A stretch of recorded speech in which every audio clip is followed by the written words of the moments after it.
Landsknecht bin ich von Natur und echt an Krieg und wander nur, füg selbst mein Glück in Scherben. Hätt keinen Sinn fürs Elternhaus, drum muss ich auch, man sieht's voraus. Verderben, verderben. Ihr lieben Leut, ihr habt ja recht, ich habe geliebt, gekämpft und gezecht, bei mir ist nichts zu erben.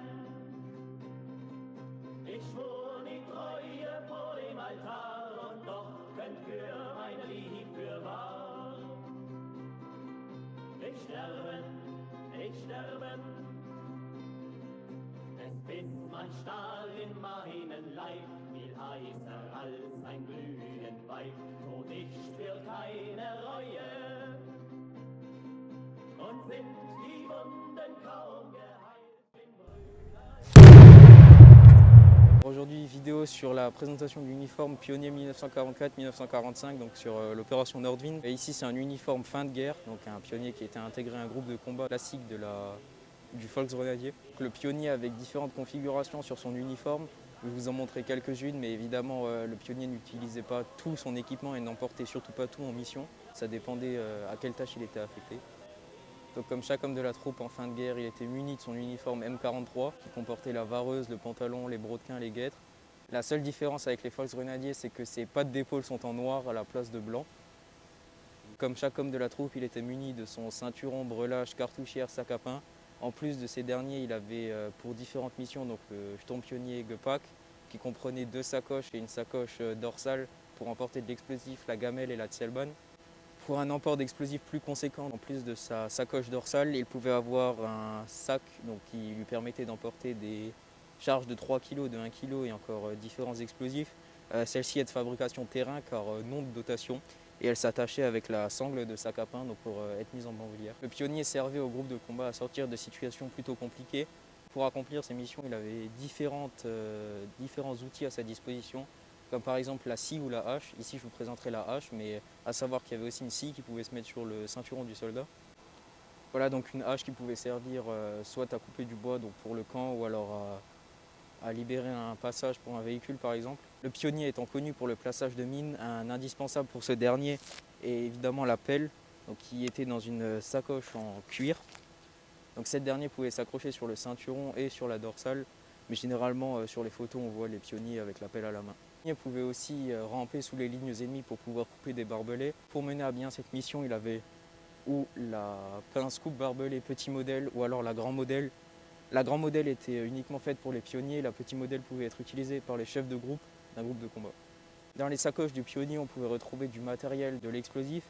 Ici, une barre de 1 kg qui servait à la démolition.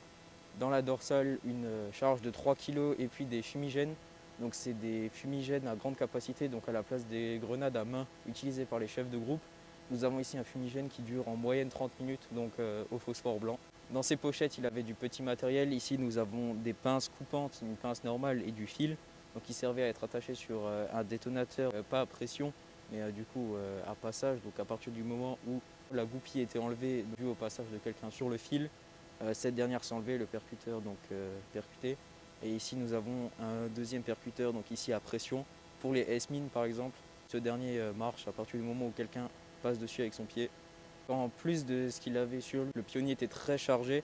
Nous avons ici voilà, une mine que vous reconnaissez, donc ici une Tellermine 43. Donc cette dernière était placée sur les chevaux pour faire exploser différents véhicules, mais principalement des tanks. Ici les grenades à main classiques dont tous les soldats pouvaient être munis. Et ici nous avons la Regelmine, aussi une mine anti-char qui contenait 4 kg d'explosifs.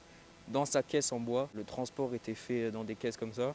Pour les Tellermine, nous avons des grosses caisses en métal, mais le pionnier étant ici seul, il n'utilisera pas cette dernière. Nous avons la vue d'ensemble donc de la sacoche dorsale, à savoir qu'elle n'était pas utilisée généralement après 41 ou alors uniquement pour les exercices.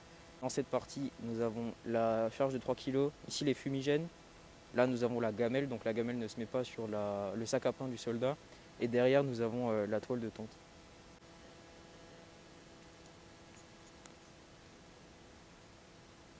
Le pionnier, comme chaque homme de la troupe, était muni de son Moser. Ici, un 98K. Les cartouchières, pour le côté droit, nous avons des cartouchières en cuir classique. Et pour le côté gauche, nous avons des cartouchières intégrées au sac de pionnier, donc en toile. Voilà, donc les clips se mettaient dans les sacoches prévues à ces effets sur les côtés. Merci d'avoir regardé la vidéo. Si vous avez des questions, l'espace commentaire est là pour ça. Donc je vous ai montré une partie de l'équipement du pionnier. Évidemment, il peut y avoir bien plus de variantes que ça, comme par exemple à la place de la pelle, une pioche. Voilà, donc après à vous de faire varier votre uniforme et de trouver la composition qui vous plaira. Merci d'avoir regardé la vidéo et à bientôt. Wander nur, fühl selbst mein Glück in Scherben.